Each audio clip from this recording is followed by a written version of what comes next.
আজকের ভিডিওটি শুরু করছি ভাই বিশেষ গুরুত্বপূর্ণ কথা, কোরআনের হিস্টোরি ও ঘটনা। সূরা মরিয়ম, মরিয়মের কিছু ঘটনা কাহিনী বর্ণনা করতেছি।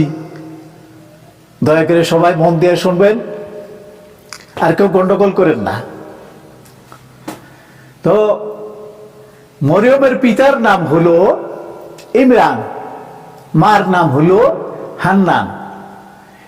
ইমরানের কোনো সন্তান ছিল না, হয় নাই। তাই উনি কাবা ঘরে হান্নানকে সাথে নিয়ে একদিন এবাদতে মশগুল হলেন। সারা রাত ভর আল্লাহর ইবাদত করলেন,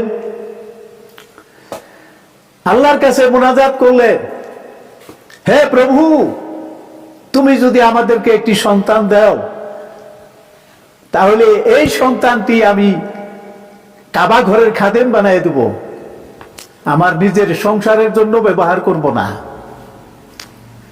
আল্লাহ তাআলা ওনার দোয়া মঞ্জুর করলেন, আর আল্লাহ একটা সুসন্তান দান করলেন, সেটি হলো মেয়ে। সবাই বলেন সুবহানাল্লাহ। সুবহানাল্লাহ। তো মেয়েটির নাম রাখলো মরিয়ম। মরিয়মের কাহিনী কিছু বর্ণনা করতেছি। তা মরিয়ম আল্লাহর কুদরতীয় হিসাবে ওনার দুনিয়ায় পাঠাইলেন আল্লাহর কিছু মহিমা প্রকাশ করার জন্য। দেখেন, আদম আলাইহিস সালামকে যখন যে সময় তৈরি করা হয়, এই সময় আল্লাহ তাআলা আদমের মাঝে রুহু ফুঁকাই দিলেন। রুহু দেওয়ার পর আদম আলাইহিস সালাম দাঁড়ায় উনি একটা হাস্য করছিলেন খুব জোরে সুরে।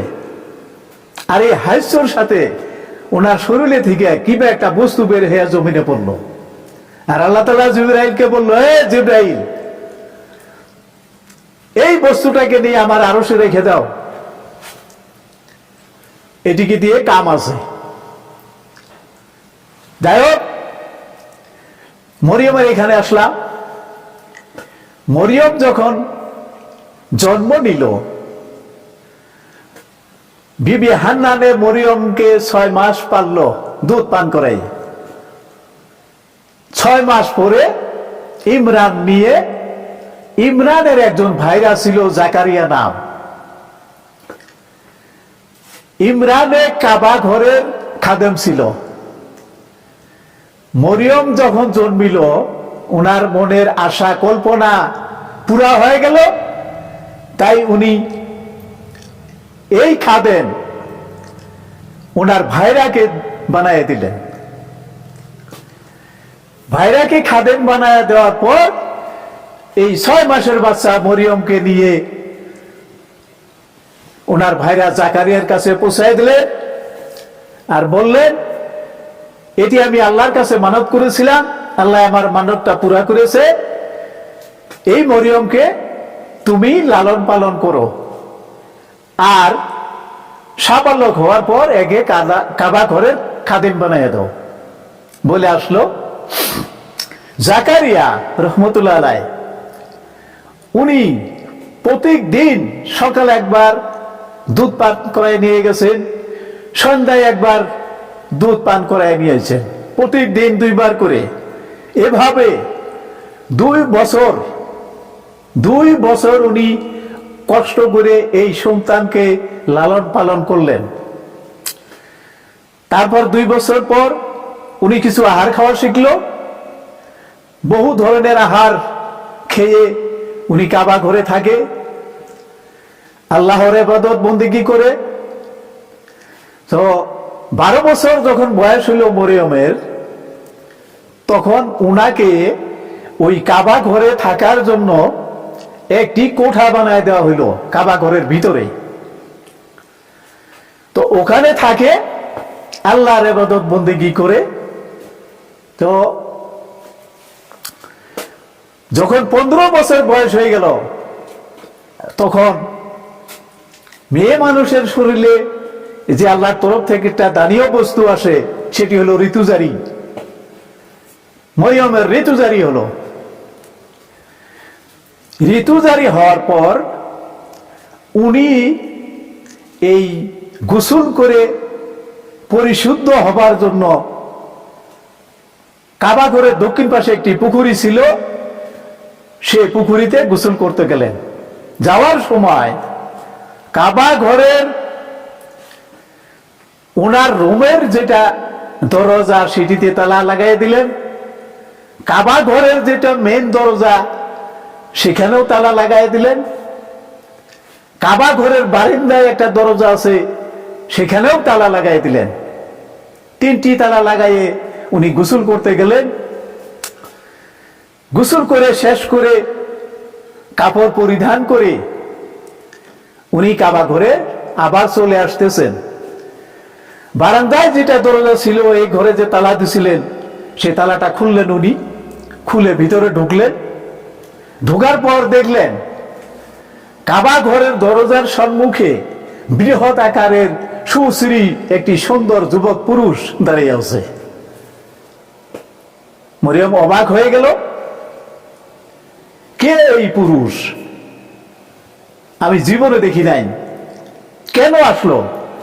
আর আমি কাবা ঘরের বারান্দায় দরজা তালা লাগাইয়া গেছি, এ পুরুষ কেমনে তালা অমনি আছে, কেমন করে ভিতরে ঢুকলো? মরিয়ম আগিয়ে যায়, সম্মুখে যায় যুবককে জিজ্ঞেস করলো, হে যুবক, কে তুমি? সত্য পরিচয় দাও, নচেত আল্লাহর কাছে আমি তোমার জন্য অভিশাপ চাইব। যুবকটি বলল, মরিয়ম শান্ত হও, আমি মানুষ নই, আমি আল্লাহর দূত, ফেরেশতা। তুমি ফেরেশতা, এখানে কি দরকারে আসলা বলো? ফেরেশতা যখন পরিচয় দিল তখন মরিয়মের অন্তরে সাহস আসলো। সৎকর্মী মানুষ, আল্লাহ প্রেমী মানুষ, তারা আল্লাহকে বিশ্বাস করে। ফেরেশতার কথা শুনে মরিয়মের অন্তরে বৃহৎ একটা সাহস এসে গেল। উনি আর ভয় করলেন না, জিজ্ঞাসা করলেন, তুমি এই কাবা ঘরের এখানে কি করছো, কি দরকারে আসলা বলো? ফেরেশতা বলল, মরিয়ম তুমি আমার দিকে একটু এগিয়ে এসো। মরিয়ম একটু এগিয়ে গেলে, ফেরেশতাও একটু এগিয়ে গেলেন। সম্মুখে যেয়ে বললেন, মরিয়ম আল্লাহর আদেশ, তুমি একটু মুখ পেলে হা করো। মরিয়ম একটু হা করলেন। ফেরেশতা মরিয়মের মুখে কিবা বস্তু দিয়ে গেল, ছেড়ে দিল, এটা মরিয়মের ভিতরে ঢুকে গেল। জিবরাইল বললেন, মরিয়ম তোমার সুসংবাদ শুনে নাও, তুমি আজ থেকে সন্তানের মা হতে চলেছ, অচিরেই তুমি সন্তানের মা হবা। মরিয়ম চমকে উঠল, হ্যাঁ প্রভু, এই কেমন কথা? আমার তো বিয়েই হয় নাই, আমি জীবনে কোনো পুরুষকে স্পর্শ করি নাই, কোনো পুরুষে আমার দেখে নাই, আমার কেমনে সন্তান হবে? এটি কেমন কথা? মরিয়ম খুব চিন্তা করতে শুরু করলেন। কাবা ঘরের দরজা খুলে ভিতরে প্রবেশ করলেন। উনি যে রুমের মধ্যে থাকে সেই রুমে গেলেন, যাই আল্লাহর শুকরিয়া আদায় করলেন, 2 রাকাত নামাজ পড়লেন। নামাজ পড়ে আল্লাহর কাছে হাত তুলে প্রার্থনা করতেছেন, হে প্রভু, এ কেমন সুসংবাদ, আমার বিবাহ হয় নাই, আমার স্বামী নাই, আর আমি সন্তানের মা হব, এটা তোমার কি কুদরত, কি নীলা, জানি না, তুমি আমাকে সান্ত্বনা দাও। আল্লাহ তরফ থেকে মরিয়মের উপরে রহমত এসে গেল। আল্লাহ মরিয়মকে সান্ত্বনা দিলেন। ফেরেশতার দ্বারা মরিয়মের রুমের মধ্যে বেহেশতের খানা পৌঁছে দিলেন, আর বেহেশত থেকে ওনার জন্য সুন্দর পোশাক পাঠিয়ে দিলেন। তো উনি সুন্দর পোশাক পরে আল্লাহর ইবাদত বন্দেগী শুরু করলো, বেহেশতের খানা খায়। কিছুদিন পর মরিয়মের এই গর্ব প্রকাশ পাওয়া ধরল। মরিয়ম নিজেই বুঝতেছেন যে আমার গর্ব হয়ে গেল। তাই মরিয়ম যখন বুঝলো যে আমার গর্ব হয়েছে, হায় আল্লাহ, আমি এখন কি করব? লোক সমাজে কেমন করে আমার এই মুখ দেখাবো? আমি লজ্জায় মরে যাবো। আর আমার বাবা মাকে বা আমি কি বলবো? আমার খালু জাকারিয়া যে আমাকে লালন পালন করলো, সেও তো জানে না যে আমার গর্ব হয়ে গেছে। মরিয়ম ওই কুঠাই থেকে বের হয় না, ওখানেই খায়, ওখানেই থাকে। খানাটা আল্লাহর তরফ থেকে আসে, বেহেশতের খানা। তাই একদিন শুক্রবারে সমস্ত মুসল্লিগণ জাকারিয়াকে ধরল। জাকারিয়া, মরিয়ম কোথায়? অনেক দিন হলো মরিয়মকে দেখি না। জাকারিয়া বলল, এটা আমিও জানি না। তাহলে মরিয়মের রুমের তালা খোলা যায়, দেখো আছে কিনা। মরিয়মের ঘরের রুমের তালা খুলে দিল।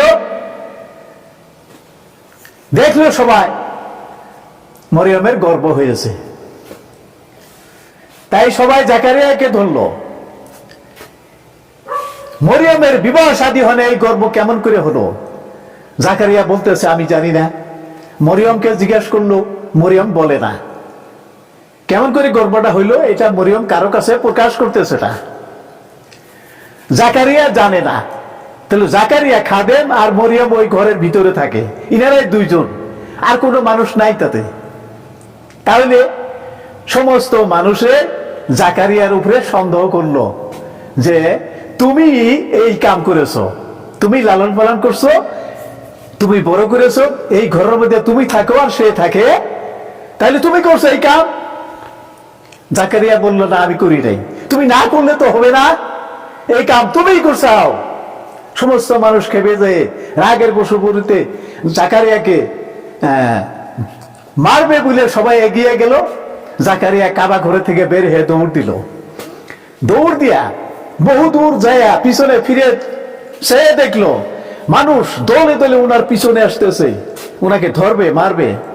তাই উনি বৃহৎ একটা গাছের কাছে যাইয়া উনি বলছিল, হে গাছ, তুমি যদি পারো আমাকে একটু সহায় করো, এই যে লোকজন আসতেছে এরা সবাই আমাকে মারবে, বাঁচাবে না। তখন গাছ কি করলো?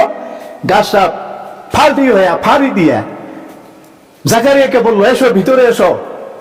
জাকারিয়া ভিতরে, গাছের ভিতরে ঢুকে পড়লে, ঢুকার সময় গাছ খুব তাড়াতাড়ি করে চেপে গেছিল, তাই উনার চাদরের একটা কোনা বের হয়ে থাকলো, এই কোনাটা ভিতরে ঢুকতে পারলো না। সমস্ত মানুষ এই গাছের বুকলে এসে দেখতেছে আর জাকারিয়া নাই, কোথায় গেল?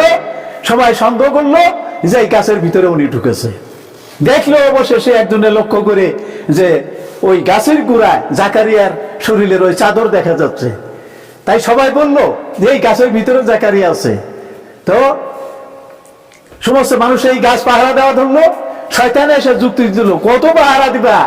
এই যে আমি একটা করাত নিয়ে আসলো, এই করাত এনে সবাইকে এই করাতের মর্ম বুঝিয়ে দিল যে গাছের উপরে থেকে এইভাবে ফেসাইয়া কাটতে কাটতে কাটতে কাটতে গাছ বরাবর কেটে টুকরা করে দেবো, জাকারিয়া খতম হয়ে যাবে।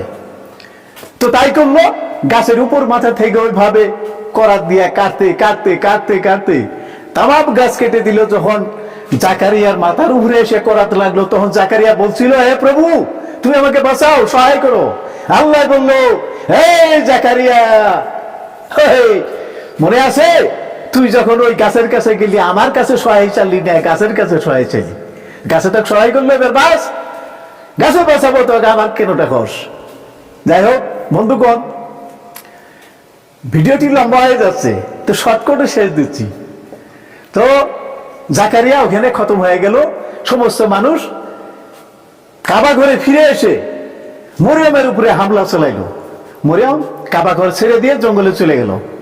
জঙ্গলে যায়, জঙ্গলের বাঘ ভালুক হাতি সমস্ত জানোয়ারে মরিয়মকে সহায় করলো, একটা ঝুপড়ি ঘর বানায় দিল, সেখানে মরিয়ম থাকে। অল্প কিছুদিন পরেই তার গর্ভ প্রসব হওয়ার জন্য বেদনা শুরু হলো। আর আল্লাহ তাআলা বলল, মরিয়ম তোমার কোনো চিন্তা নাই, আমি তোমাকে সহায় করতেছি। সেখানে একটা খেজুর গাছ হয়ে গেল, খেজুরের ছড়া, পাকা ছড়া এসে মরিয়মের মুখে লাগলো, আর পানির ঝর্ণা সেখানে বানিয়ে দিল। খেজুর খেয়ে, পানি খেয়ে মরিয়ম ঘুম আসলো। তারপরে ঘুমো থেকে চেতন পায়া জেগে দেখলেন সন্তান নিজের কুলের মধ্যেও খেলতেছে। ঈসা নবী জন্ম নিল। ভাই বন্ধুগণ, হিসাব করে দেখেন, আর একটু চিন্তা করেন, বিয়া হয় নাই, কেমন করে সন্তান হলো? তাহলে ঈসা নবীর বাবাকে পরিচয়টা কি পাচ্ছেন? বোঝা যাচ্ছে? যদি দিশা পান নাই তাহলে ফোন করে এই যোগাযোগ করে ঈসা নবীর বাবাকেরা স্পষ্ট বুঝিয়ে দেব।